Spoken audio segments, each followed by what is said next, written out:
मेरे अनुभवों पर आधारित I am okay you are okay. किसी समय पौंडीचेरी के नाम से विख्यात स्थान का नाम अब पुडुचेरी हो गया है।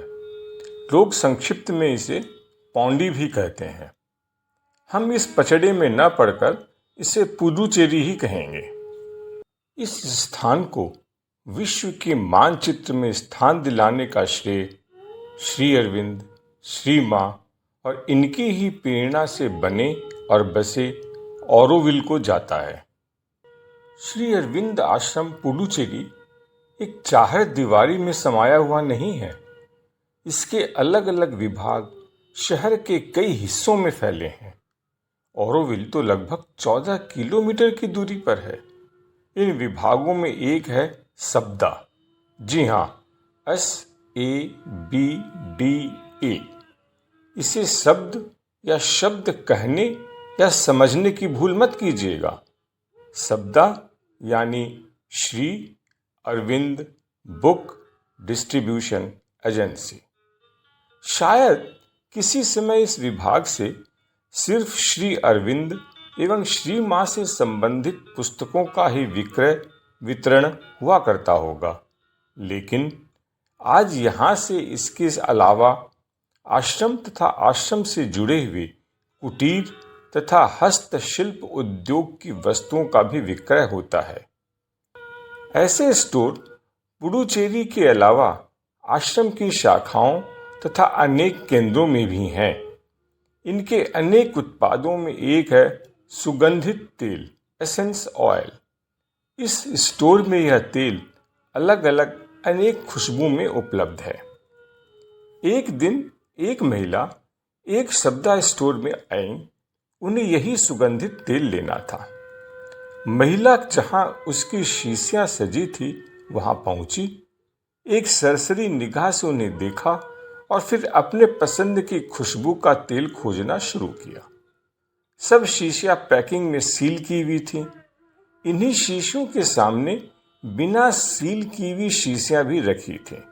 उन पर रोलर लगे थे ताकि तेल को अपने हाथ पर लगाकर खुशबू की परख की जा सके। महिला ने कई शीशियों की खुशबू को परखा। उन्हें एक खुशबू पसंद आई।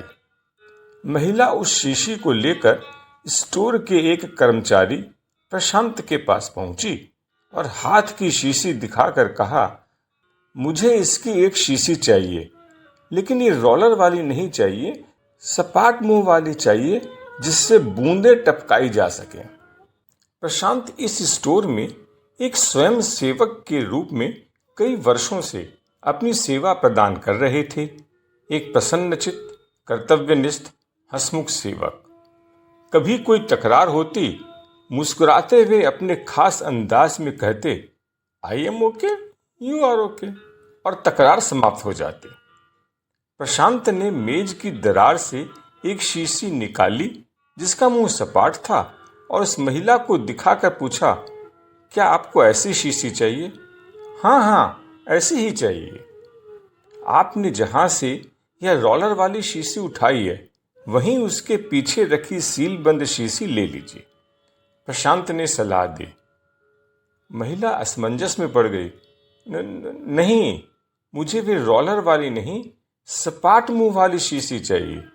जी हाँ, वहां वैसी ही शीशियां हैं, यह तो केवल नमूने के सैंपल्स के लिए हैं। महिला जरा सी खिन्न हो गई। आप भी अजीब हैं। मैं कह रही हूं कि मुझे यह नमूने वाली नहीं चाहिए और आप मुझे बार बार वहीं से लेने कह रहे हैं। बहन जी, मैं आपको कह रहा हूं कि आपके हाथ की शीशी रोलर वाली नमूने की हैं, लेकिन दूसरी सील की हुई शीशियों में रोलर लगे हुए नहीं हैं। अभी तो आपने कहा कि नमूने की शीशियां हैं। मुझे नमूने वाली शीशी नहीं चाहिए, महिला ने फिर से दोहराया। दोनों एक दूसरे को समझाते रहे। दोनों समझाने में लगे थे, समझने का प्रयत्न नहीं कर रहे थे। नतीजा, उनके बीच तकरार बढ़ गई। प्रशांत थक हार कर महिला की उपेक्षा करता हुआ अन्य कागजों के पन्ने पलटने लगा। महिला को यह अपना अपमान महसूस हुआ। अब तक दोनों खीज और झुंझलाहट से भर चुके थे। आखिर प्रशांत ने कहा, देखिए मैडम, मैं आपको हर तरह से समझाकर हार चुका हूं। मेरे पास अब कहने को कुछ नहीं है। आप अगर नहीं समझना चाहती हैं तो आपकी जैसी इच्छा हो कीजिए। महिला तुनक गई। आप समझ ही नहीं रहे हैं, उल्टे मुझे दोष दे रहे हैं कि मैं नहीं समझ रही हूं, और तो आप मेरा अपमान भी कर रहे हैं। यह तो आश्रम की शांति और नीरवता थी जिस कारण दोनों ने अपनी आवाज को भरसक धीमा रखा था। लेकिन एक अन्य कर्मचारी सुबीर परिस्थिति की नाजुकता को समझकर वहां आ पहुंचा। धीरे से मैडम से कहा, आप मेरे साथ आइए, मैं आपको देता हूं। सुबीर महिला को उसी तेल के शेल्फ के सामने ले गया। सामने लगी शीशी को उठाते हुए बताया कि इन रोलर वाली शीशियों में तेल के सैंपल्स रखे हैं ताकि ग्राहक इनकी महक का परीक्षण कर सके। ये बेचने के लिए नहीं है, और इनके पीछे जो ये पैक और सील की हुई हैं, इनमें यही तेल है, लेकिन इनकी शीशी का मुंह सपाट है, इनमें रोलर्स नहीं लगे हुए हैं, इनसे बूंद टपकाई जा सकती है। ओ अच्छा, बस इतनी सी बात है, समझाना तो आता नहीं और बहस करते हैं। महिला ने प्रशांत को घूरते हुए कहा और आगे बढ़ गई।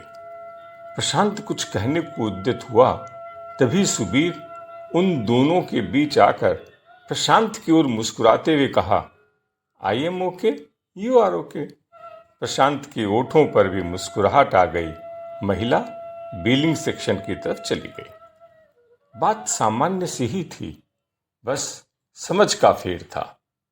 कहने के पहले ध्यान से सुनिए कि दूसरा क्या कह रहा है, तब प्रश्न कीजिए।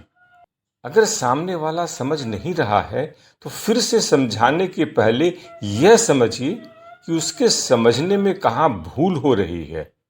अनेक मनमुटाव, कलह, झगड़े और तो और युद्ध का कारण भी यही समझ का फेर होता है। इससे बचिए। और हाँ, अगर I am okay, you are okay पसंद नहीं है तो दिल को हल्की सी थपकी देते हुए ऑल इज वेल भी कह सकते हैं। लाइक करें, सब्सक्राइब करें, परिचितों से शेयर करें, अपने कमेंट्स ऑनलाइन दें।